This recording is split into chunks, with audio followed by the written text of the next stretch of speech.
Howdy Crystal Conclave, it's NESHY, and do you want to banish your opponent face down? Well, I can't help you do that, but here's something that can come pretty close. It's Crystal Beast Kashtira, aka Crystal Cash. Not only do I think that this is the best way to play Crystal Beasts moving forward in the next format, but this might be a stretch, but it could be the best way to play Kashtira in general in the next format. But first, let's look at some combos. So the one card combo, Foolish Burial Goods. This is the strongest card in the deck, being able to send Bridge of Salvation. You already know Salvation is our +1, adding Sapphire Pegasus and Wraith Soth. Now, Wraith Soth is full combo, Pegasus is full combo. You could already see how Salvation is just the most busted card in the game. We're gonna get this card banned, but Unicorn is the one card full Kashtira combo, and it's cool that Wraith Soth actually searches it. So we're going to special Unicorn because we control no monsters. All of the Kashtiras allow us to do that. Now we can Kashtira Theosis, which is basically an E-Telly. We target the Unicorn, special summon a Fenrir from the deck.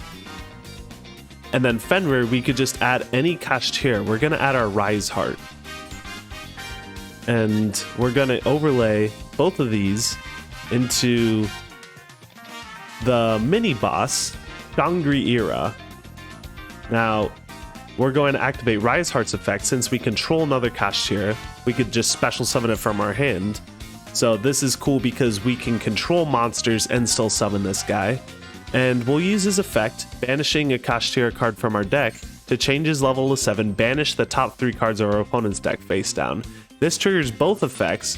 The Shangri-La is going to disable one of our opponent's zones.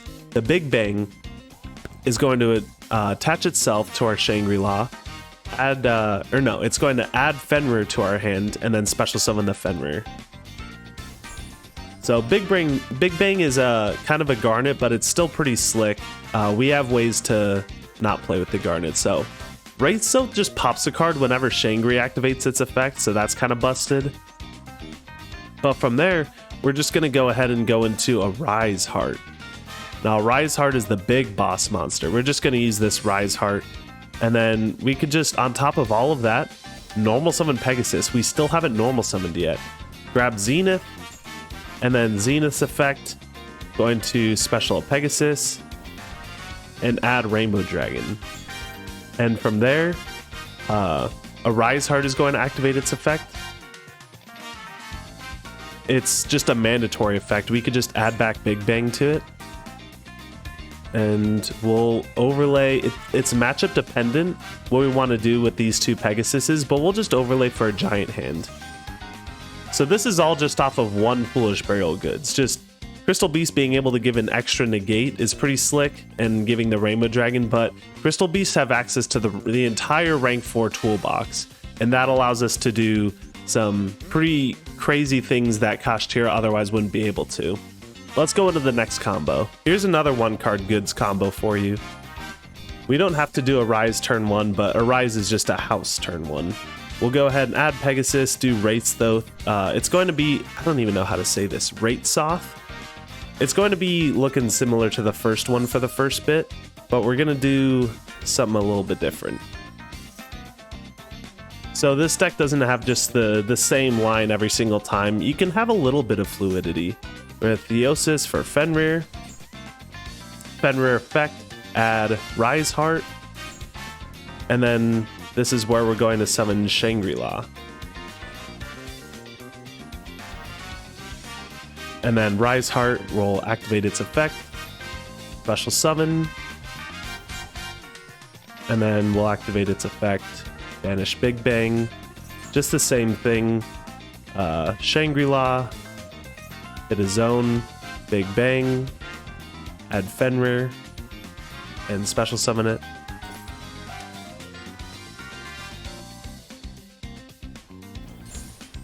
And then we won't use the Wraith Soth effect. Let's do something a little spicy this time, alright?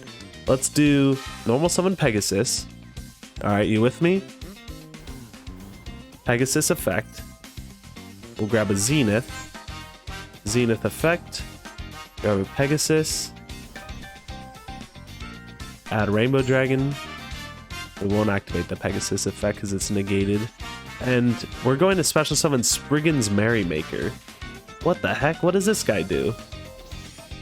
This is a combo that's only possible in Photon Hypernova. This guy, Gigantic Champion Sargas. When he's summoned, he just searches. You can activate his effect, search for a Therion card. We're going to search Regulus. Regulus going to go ahead and grab that Spriggan's Brothers. Special summon. Equip. And that's just an extra negate. So Pegasus can either go into Giant Hand, Dweller, Tornado Dragon, or just go ahead and set up a Regulus negate. And then on top of that, we can go for Mind Hacker. We'll just showcase that instead of going for a Rise. Let's go for that Mind Hacker. Effect, detach. And we'll banish a card from our opponent's extra deck. That'll trigger the Mind Hacker. And trigger the Shangri-La. And that'll trigger the Sargas. Sargas could just pop a card on the field. Yeah, if a material is detached from a monster on the field, you could target a card, destroy it, or return it to the hand. So some crazy stuff going on here, but we'll not activate it. Oh, whoops. I didn't want to choose that zone. But we can go ahead and Shangri-La effect, choose another zone. And yeah, so imagine this is on our opponent's field. I just accidentally clicked it, but yeah, this is another combo line you could do.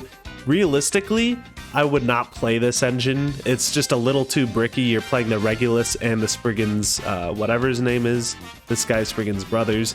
And then Sargas and Merrymaker are just 2 extra cards in our extra deck, but it's a little too, it's a little too cute to play. I think it's really cool, but personally, I wouldn't play it myself. Just another option that you guys can have moving forward. So here's a neat little 2-card combo with Crystal Bond and Rainbow Bridge of the Heart. This is just to showcase how we can go into full Kashtira combo without even needing any Kashtira cards from the very start. We could just use Crystal Beast cards. So we'll use Zenith's effect, special summon Pegasus from our deck, and add a Rainbow Dragon. And from there, we can use Rainbow Bridge of the Heart, the best Crystal Beast card in the game. Pop our Pegasus, search for Awakening. And now we'll use Awakening, reveal Rainbow Dragon, to dump Bridge of Salvation. So we can go ahead and send it to grave. And then Salvation effect, we'll search for Zenith, we ball, and then search Rates Off.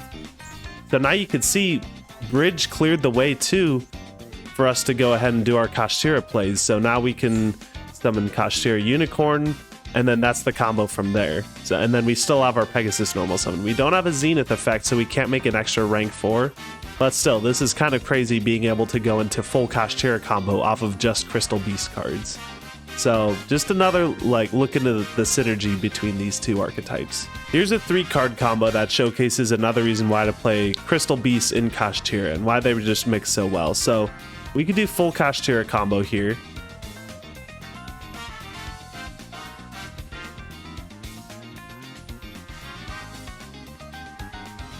And then we can go ahead, we'll make a Rise Heart with the 1 Rise Heart. Our boss monster. And then Bond for a Pegasus. Crystallizing Zenith. And then we'll just attach this Big Bang. Zenith effect. Special Pegasus. And what's cool is a Rise can go ahead and just add our Zenith from our Banish pile. It could add Banish Crystal Beast, which I think is really awesome. And then we can normal summon Pegasus. Use its effect. We'll crystallize a Zenith. We can overlay then into Tornado Dragon or Giant Hand. We'll do the Tornado Dragon this time. Just cover all our bases.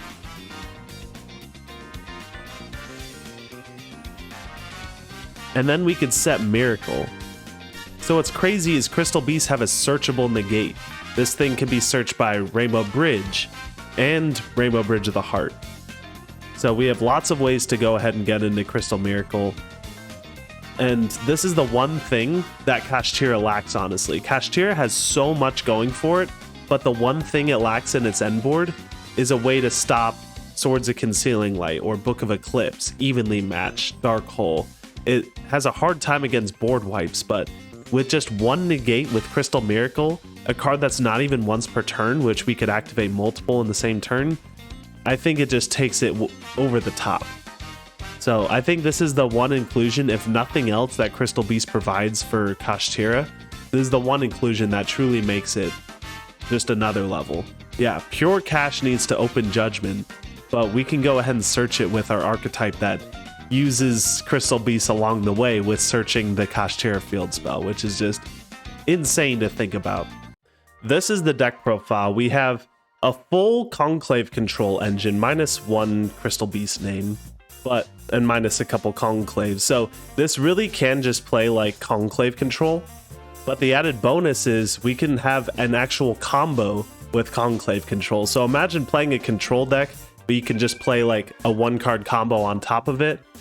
It's just insane to think about. And the Kashtira engine is pretty minimal, but also pretty explosive with the 3 unicorns, the 3 Fenrir, the 1 Rise Heart for the combo, 2 Theosis, 2 Birth as our extender. If you just have unicorn plus any extender being a Theosis or a Birth, then we can go ahead and end on Mind Hacker, Shangri, and a Rise, all 3 at once. 2 Ratesoth, 1 Necro Valley with the ability to search it off of Salvation, 3 Goods because it's the best card in the deck, Prosperity for consistency.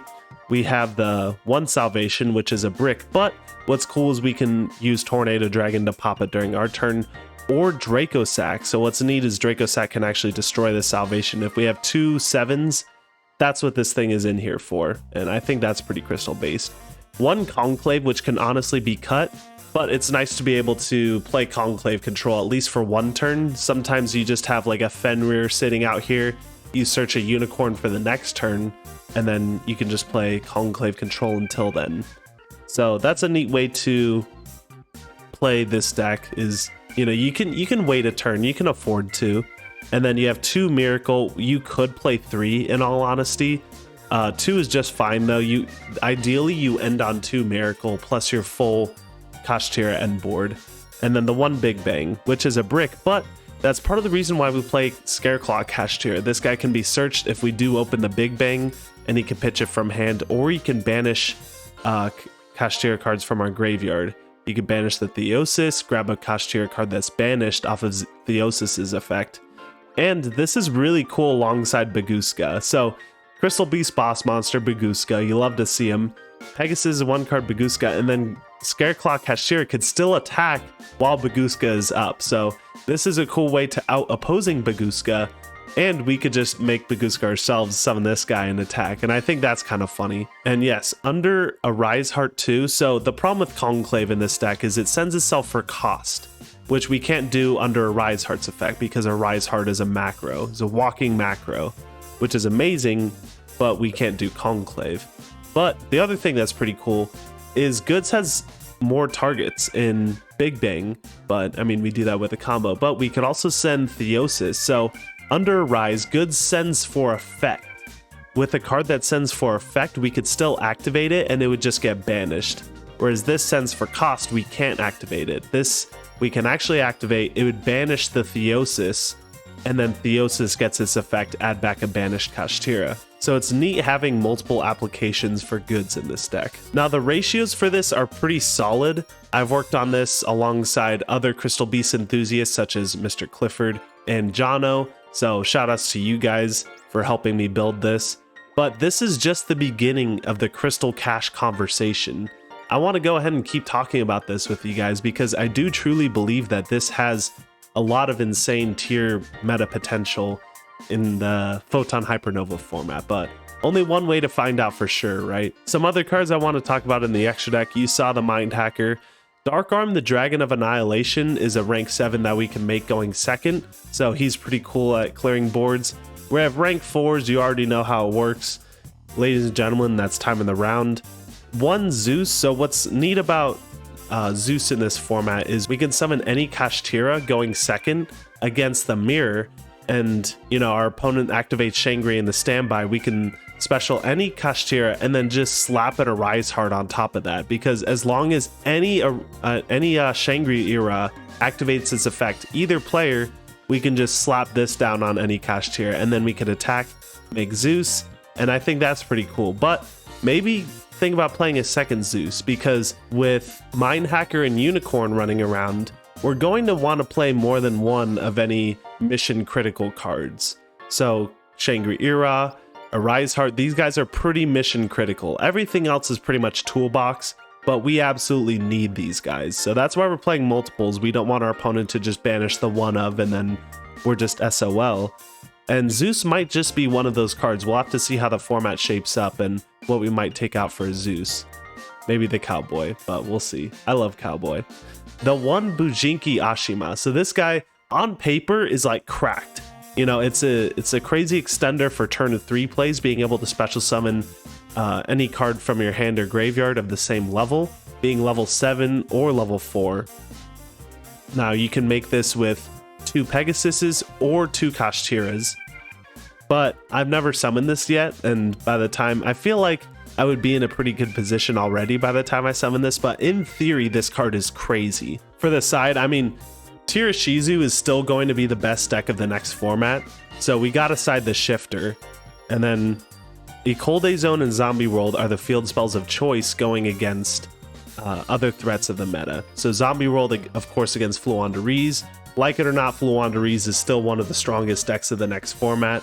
But then Isolde Zone shuts down the mirror match. So this is one of the field spells that we could play along with Black Garden and Lost World. Those 3 are each, maybe Lost World is a little too cute, but Isolde Zone and Black Garden for sure are the 2 field spells we're going to be looking at to search to play against Kashtira. So Lost World, the theory with that is you can make Reprodocus, and then your opponent can't just crash the Lost World token into us, because we could play Petit Pteranodon to save the opponent's Lost World token, and then that could summon a Pankratops from our deck, but that's a little too cute. We could just play a Isolde Zone, and then this is basically Crystal Aegis at home. So if we summon a Sapphire Pegasus, this would immediately destroy it, put it in the back row, and then summon a token of the same attack. So this is kind of like Crystal Aegis at home, but this forces an opponent's resource. So if they summon a Fenrir or a Unicorn, immediately pops it and makes a token, they all of a sudden can't summon their other Kashtiras. They have to open like a Birth in order to keep playing. But the problem then becomes, I mean, they could still crash the token, but the token's really big for our Crystal Beast, and we could also just throw our cards in defense so they can't crash the token. The one advantage Black Garden does have, though, is it stops our opponent from activating Evenly Matched and Lightning Storm, since they already have the token. This, they have to burn a resource to get the token, but their field is still open to activate Evenly Matched or Lightning Storm. Dark Hole is going to be one of the biggest cards in the next format too, being able to, I mean, Kashtira is going to be able to play it to clear their own tokens that people give them, or their own Iblis that people might give them, so that's going to be a good card to play even for us as well, because Crystal Beasts all go to the back row under Dark Hole. Book of Eclipse over Swords of Concealing Light, it was really between those two. This is one of the best cards to beat the Kashtira end board, but I like this because you could use it in draw phase before Shangri-Ira activates its effect, and it can't be banished by a Rise Heart. So Swords of Concealing Light, you can activate it, but they could just chain a Rise Heart, banish it face down. They can't do the same thing with Book of Eclipse. The only drawback though, you better clear that field or else they're going to draw a bunch.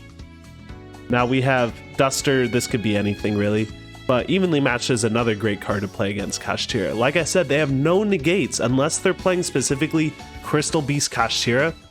They have 0 negates. Evenly Matched is going to wipe the board, and that's one thing that Crystal Beasts have, you know, as an advantage in the mirror match. I think we're very well suited to beat the mirror match. Even Heart being able to bounce opposing Isolde Zone is crazy too. Yeah, this isn't the end of the conversation. Down the road, I do want to upload some replays of this deck in action, but for this, I wanted to do a nice little deck profile and combo just to get the conversation started about this deck. Yeah, as for a budget version, Conclave Control is still going to be a solid option because Tirashizu is going to be the best deck of the format.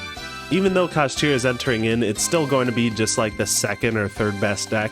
Tirashizu is still far and away a tier 0 deck. So Conclave Control definitely still has a solid spot with being able to main Shifter, and search Necro Valley. So it's still going to be the best budget option for you if you can't afford Kashtira engine, which is perfectly understandable. But if you can ball out, bro. This deck is insane. You could play one of each of these Kashtira cards. I mean, one Fenrir is still going to run you about $50, but if you can afford to play one of each, you could side them in for games 2 and 3 and make your opponent be like, what is going on here? You're playing Kashtira now? So that's kind of funny. Smoke screen into it. That's the deck. I hope you guys enjoyed this, and I hope to keep continuing this Crystal Cash conversation for the next couple of days, because I love this format so far. I think it's going to be pretty awesome with this deck entering into the meta, and Crystal Beast might just have a crack at banning Salvation, so we'll see what happens. But thank you guys for watching. I'll catch you guys in the next one. Peace.